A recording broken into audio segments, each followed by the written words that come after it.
What if I told you that your entire financial future could change with just one decision? Not a lottery win, not a secret investment. One simple, powerful choice that separates people who struggle with money from those who build lasting wealth. Most people spend years chasing more income, but they ignore the single decision that truly determines whether money controls them or works for them. If you've ever felt stuck, stressed, or uncertain about your financial future, this message is for you. Stay with me until the end, because this one decision could completely reshape how you earn, save, and grow money. Lesson 1. Decide to take full responsibility. The cornerstone of all financial transformation is the radical acceptance of personal agency. To take full responsibility is to acknowledge that while you cannot control the global economy, the tax brackets, or the sudden fluctuations of the stock market, you are the absolute commander of your response to these variables. Blame is a sedative. It feels good in the moment because it absolves you of the need to act, but it ultimately leaves you powerless. When you point a finger at a bad economy for your lack of savings, you are essentially stating that your financial well-being is a hostage to external forces. Taking responsibility is the act of reclaiming that hostage. It is the realization that if your net worth is to grow, it will be because of the systems you implement, the skills you acquire, and the discipline you exert. Responsibility creates a unique kind of clarity that is often missing in the lives of the financially stagnant. When you stop looking outward for excuses, you are forced to look inward at your patterns. You begin to see that the unexpected car repair wasn't actually an act of God, but a predictable event for which you hadn't built an emergency fund. You see that your stagnant salary isn't just a result of a cheap boss, but perhaps a reflection of a failure to upgrade your market value. This clarity is uncomfortable because it places the weight of the future squarely on your shoulders, but it is also the most liberating feeling in the world. It means that if you are the problem, you are also the solution. This shift in mindset changes the way you process information. A person who blames the government for inflation will spend their energy complaining on social media. A person who takes responsibility for their inflation-adjusted purchasing power will spend that same energy researching assets that outpace inflation or finding ways to increase their income. One path leads to bitterness and stagnation. The other leads to innovation and wealth. True financial power isn't about having a lot of money. It's about knowing that you have the internal tools to generate, manage, and protect it regardless of what is happening in the world at large. Lesson 2.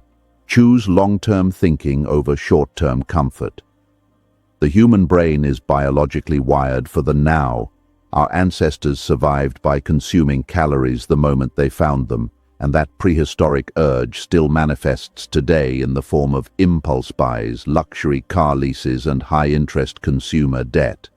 Short-term thinking is the default setting of the masses, which is precisely why most people live paycheck to paycheck. Choosing long-term thinking is an act of rebellion against your own biology. It requires you to value your future self, a person who doesn't exist yet, as much as, if not more than, the person you see in the mirror today. This is the essence of delayed gratification, the single most accurate predictor of financial success. When you choose long-term growth over short-term pleasure, you are essentially making a series of trade-offs. You are trading the temporary new car smell for the permanent security of a paid-off home. You are trading a weekend of expensive hedonism for the peace of mind that comes from a robust retirement portfolio. These decisions are difficult because the pain of sacrifice is immediate, while the reward of the investment is invisible for years. However, wealth is built in that invisible space. It is the result of thousands of small, boring decisions that favor the future over the present. Over time, these decisions build a moat around your life, protecting you from the volatility that destroys those who live only for today. The magic of long-term thinking is best illustrated by the power of compounding. If you view money through a short-term lens, $1,000 is just $1,000 to be spent on a new gadget. If you view it through a long-term lens, that same $1,000 is the seed for $10,000 or $20,000 in the future. Once you begin to see money as workers that can go out and find more money for you, the idea of spending becomes much more significant. You realize that you aren't just spending currency, you are spending your future freedom. Long-term thinkers don't just accumulate cash, they accumulate time. They understand that by sacrificing a little comfort today, they are buying back years of their life in the future. Lesson 3. Decide to pay yourself first. Most people follow a financial formula that dooms them to mediocrity. Income minus expenses equals savings. The problem with this equation is that expenses have a miraculous way of expanding to meet the available income, a phenomenon known as Parkinson's law. If you wait until the end of the month to see what is left over to save, the answer will almost always be nothing. Paying yourself first flips this script. It turns savings into your primary obligation and your lifestyle into the variable. By automating a transfer to your investment or savings account the moment your paycheck hits, you are treating your future self as your most important creditor. This decision creates a positive friction in your life. When you pay yourself first, you are forced to become more creative and disciplined with the remaining funds. You find ways to optimize your grocery budget, negotiate your utility bills, or skip unnecessary subscriptions because the money is already gone. It is a form of forced scarcity that breeds financial ingenuity. Over time, this discipline becomes a habit, and the momentum becomes unstoppable. You stop feeling the loss of that money and start feeling the gain of your growing net worth. It is the mechanical foundation upon which all great fortunes are built, regardless of the size of the initial paycheck. Consistency is the secret sauce of this lesson. A person who saves $500 a month religiously for 30 years will almost always outperform a person who tries to save big once every few years when they feel like they have extra cash. Paying yourself first removes the element of feeling from the equation. It turns wealth building into a background process, like a software update running on your computer. As your income grows, you maintain the habit but scale the amount. This creates a widening gap between what you earn and what you spend, and it is in that gap where true financial freedom resides. Lesson 4. Choose to invest in your financial education.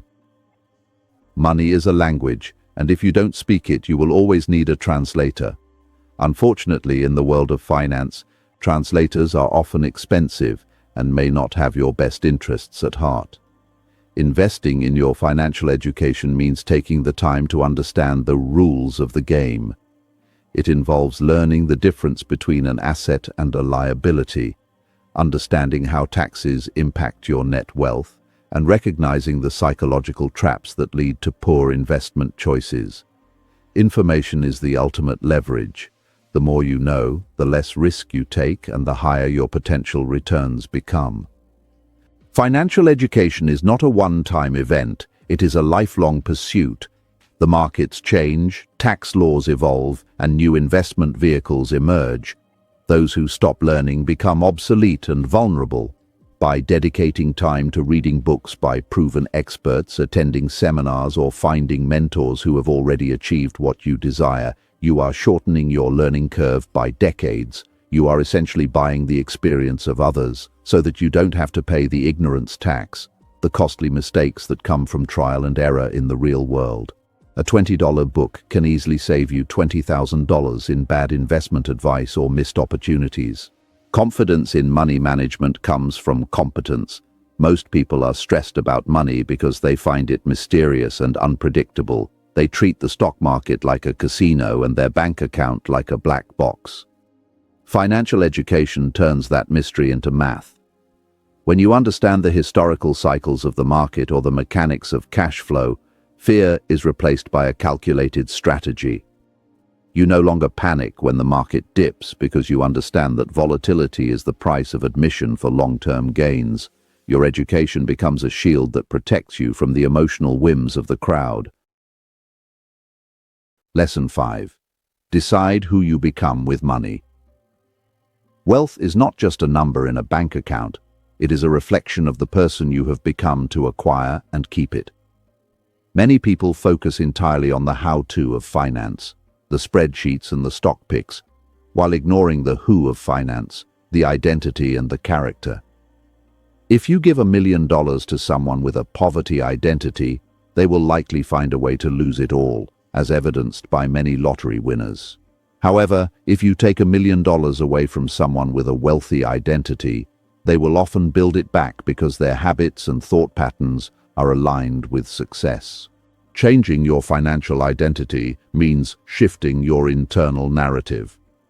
You must move from saying, "I'm bad with money," to "I am a disciplined manager of my resources."